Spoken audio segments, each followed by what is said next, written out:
Another aspect now is also the £24 million expenditure on the Olympic Games rifle or shooting range. Sorry to interrupt, Assembly Member Barnbrook, but viewers, the BNP members would like very much to know how you're fitting in here.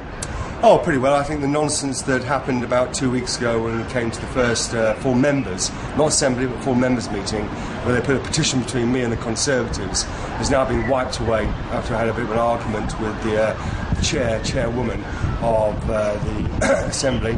A bit more cordial, but still sort of nonsense bits going on. But to put the negative to one side, the positive is that I think Boris Johnson has actually been forced to look at our issues as we put forward to the question time, one on housing concerns in the area of Barking, Dagenham and also in Havering, the nonsense building on marshland. He's going to look into this now.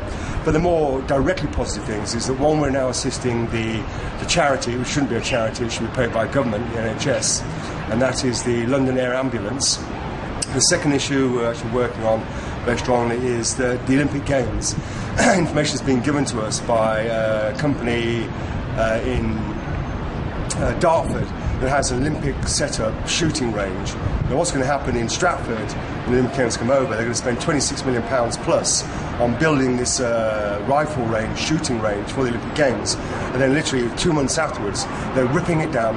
Not even changing it, just ripping the whole lot down. Yeah. And the other aspect is, hopefully all being well, I'll be at the front of the march if I can get there without other cross meetings at Heathrow to cancel the extra runway they're going to put there. So I've been asked by the community around there to actually go along there with them. Now let's see if Boris Johnson's going to turn up, or the Greens, they should be there, I would have thought, but let's see if they turn up. So it's been pretty positive at the moment. We've got a lovely location here. I mean, just looking around, we're looking down the river. We can see Canary Wharf down there. And whereabouts are we, Richard? We're smack in the borough of Lambeth, on the Thames.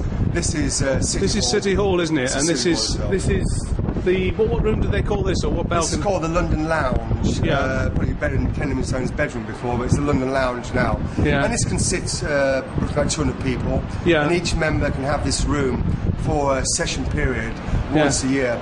And when it goes to commercial rates, it's 5,000 before we put anything inside here.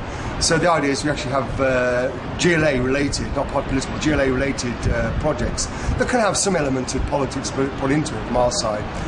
So obviously I'll be thinking about that over the next 4 or 5 months, what best project we can actually bring to the attention of Londoners by using the London Lounge. It's certainly opened up a lot of avenues for us getting elected. It's a bigger gain than we really anticipated, and I think looking at you as well, I mean, you really do, the way you've come in here today, the people have welcomed you, shaking hands. There's not an issue at all with you being who you are, is there? No, not at all. I mean, you were mentioning somebody shaking our hands. That was the Chief Executive, Andrew Mayer.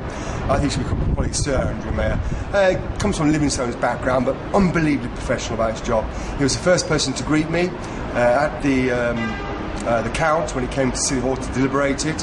He was the first person to shake my hand when I had to sign in the following day. So it's been very, very good. And again, a lot of the security are fully behind us. I think they appreciate somebody with a bit of backbone. Yeah. Somebody really looking out for London. Yeah. Okay, Richard, thanks for joining us. You're welcome.